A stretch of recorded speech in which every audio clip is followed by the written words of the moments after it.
அவன் அடையத்தக்கதாகிய பயன் கிடைக்காது போய்விடும். அப்படி இருக்கின்ற நிலையில அதனால என்ன ஏற்படும் என்பதை நீ கேள் என்று சொல்லி கேள். நீ அப்படி பிணங்கி அழுகின்றவர்களுடைய நிலை என்ன என்பதை கேள். ஆதித்தன்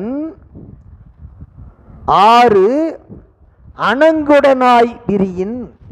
ஆதித்தன் 6 அணங்குடனாய் விரியின். அதை கொஞ்சம் அப்படி கொண்டு கூட்டிக்கணும்.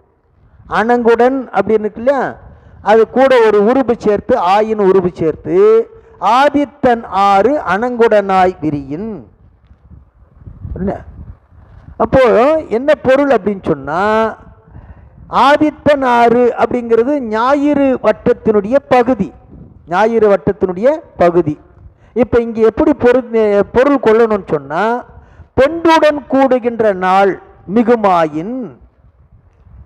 பெண்டுடன் கூடுகின்ற நாள் மிகுமாயின். முற்பிறப்பில் வணங்குடனே வந்த வாழ்வு குலைந்து. வணங்குடனே வந்த வாழ்வு குலைந்து, அதாவது இறைவனை வணங்கிய புண்ணியத்தால் வந்த மானிட பிறப்பினுடைய வாழ்நாள் அளவு தேய, தான் வாழுகின்ற அந்த கொஞ்ச காலமும் கூட எதுக்காக வளர்க்கின்றதாக இருக்குன்னு சொன்னா, சுணங்கனுக்காக சுழல்கின்றவாறே, இந்த நாய்க்காக உடம்பை வளர்க்க முயல்வதாக இருக்கும். எதுக்காக?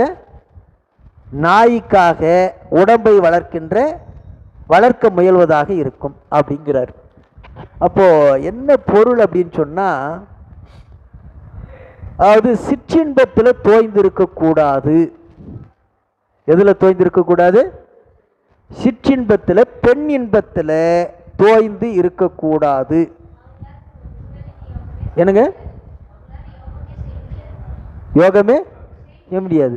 ஆனா இதே திருமூலர் என்ன பின்னாடி சொல்ல இருக்கிறார், பரியங்க யோகம். என்ன யோகம்? பரியங்க யோகம். அந்த பரியங்க யோகங்கிறது என்ன அப்படின்னு சொன்னா, கட்டில் யோகம். என்ன யோகம்? கட்டில் யோகம்.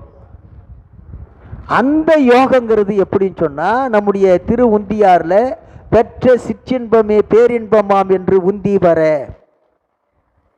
பெற்ற சிற்றின்பமே பேரின்பமாம் என்று உந்தி வர சொல்றார்ல.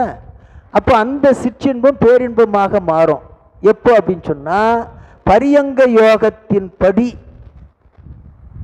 உறவு